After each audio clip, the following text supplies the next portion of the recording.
Assalamualaikum warahmatullahi wabarakatuh. Perkenalkan, nama saya Nasya Aprilia Putri Zainul dengan NIM 240501231. Saya berasal dari Fakultas Ilmu Komunikasi, Prodi Ilmu Komunikasi. Saya di sini mau nge-review film Sang Pencerah Muda. Film ini membawa kita kembali ke Kauman Yogyakarta pada akhir abad ke-19. Tepat seorang pemuda bernama Darwis, atau bisa disebut dengan Ki Haji Ahmad Dahlan. Darwis ini adalah seorang anak ulama, tetapi ia gelisah. Ia melihat banyak praktik Islam di masyarakat, termasuk klinik, sesajen, dan kepercayaan terhadap mistik yang dianggap menyimpang dari ajaran Al-Quran dan hadis. Kegelisahan Darwis memuncak saat ia membuktikan dengan ilmu falak bahwa arah kiblat ke Masjid Gade Kauman yang selama ini diyakini lurus ke barat ternyata keliru dan justru mengarah ke Afrika. Ide pemurnian ajaran dan pelurusan kiblat inilah yang menjadi trigger awal untuk konflik Ki Haji Ahmad Dahlan ini untuk meluruskan arah kiblat.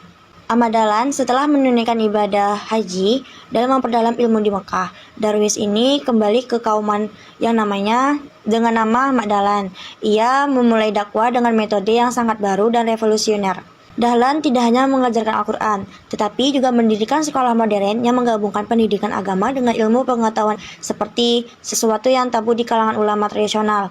Ia mengajarkan Islam dengan logika dan alasan rasional, bahkan mencontohkan surah Al-Ma'un dan mengajarkan tentang kepedulian sosial, sesuatu para ulama yang dianggap sederhana. Para kiai tradisionalis di Kauman yang diwakili oleh Kiai Penghulu Kamuluddin Mirat marah besar. Mereka menganggap Dahlan sebagai kiai kafir karena meniru cara sekolah Belanda dan merusak tatanan lama.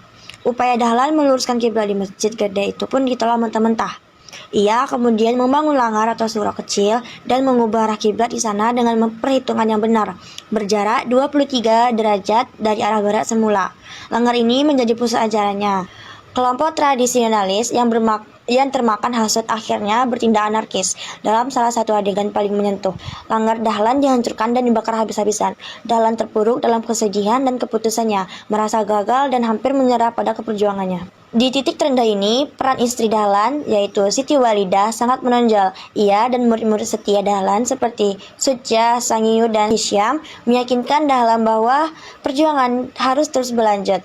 Dahlan mengambil hikmah dari surat Al-As yang mengajarkan tentang pentingnya kesabaran dan kebenaran. Ia mulai terlibat dalam organisasi Budi Utomo dan menyadari bahwa pergerakan harus terorganisir untuk bisa bertahan melawan kolonialisme dan kebodohan umat. Setelah mendapat dukungan dari Dr. Wahidin Sudirohusodo dan dengan restu serta izin dari pemerintah kolonial Belanda, Dahlan menyadari bahwa kekuatan terletak pada organisasi. Pada tahun 1912, Kiai Haji Ahmad Dahlan secara resmi mendirikan Muhammadiyah.